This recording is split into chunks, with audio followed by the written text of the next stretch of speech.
The smell of pine needles and cinnamon hung heavy in the air.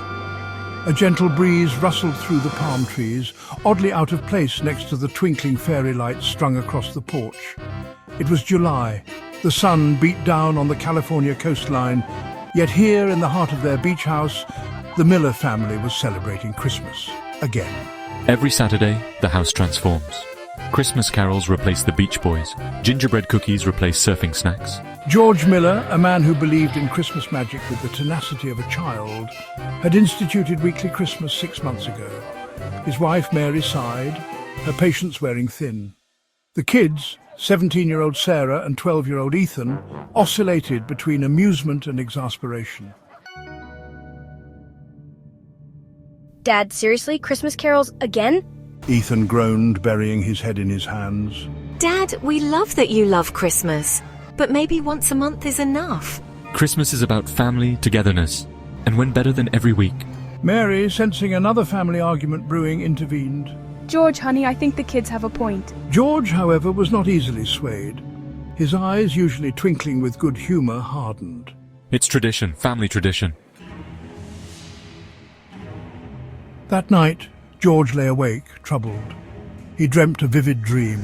He saw his family years in the future gathered for Christmas, but they were distant, their faces etched with forced smiles. The joy, the warmth, the togetherness he so desperately craved was gone. He woke with a start, his heart pounding. Was this to be his legacy?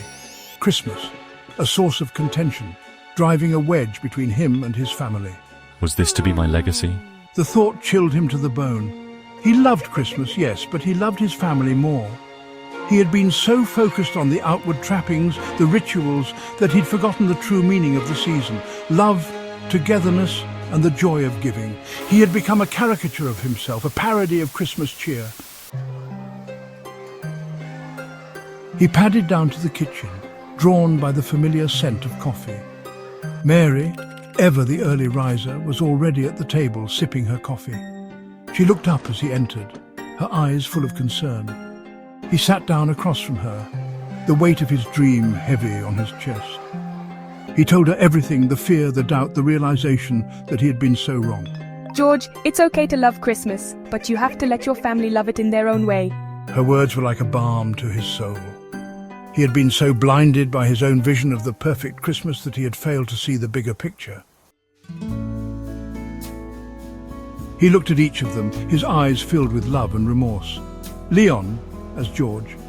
How about we compromise? We can keep some of our traditions, but maybe tone down the weekly Christmas extravaganza. The relief on his children's faces was palpable. Grace, as Sarah. How about we have a monthly Christmas movie night? Mia, as Ethan. And we can still decorate the house for the actual Christmas season.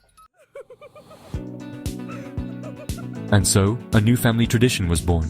The weekly Christmases were no more, replaced by monthly movie nights filled with popcorn, laughter, and cheesy Christmas classics.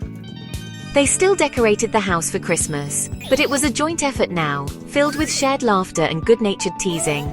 George learned that the true spirit of Christmas wasn't confined to a date or a set of rituals. It was about the love, the laughter, and the memories they made together. The weekly Christmas Chronicles had become a family legend, a reminder that sometimes the most important traditions are the ones we create ourselves. Traditions rooted in love, understanding, and the simple joy of being together. For in the end, it wasn't about the date on the calendar, but the love in their hearts that made Christmas and every other day truly special.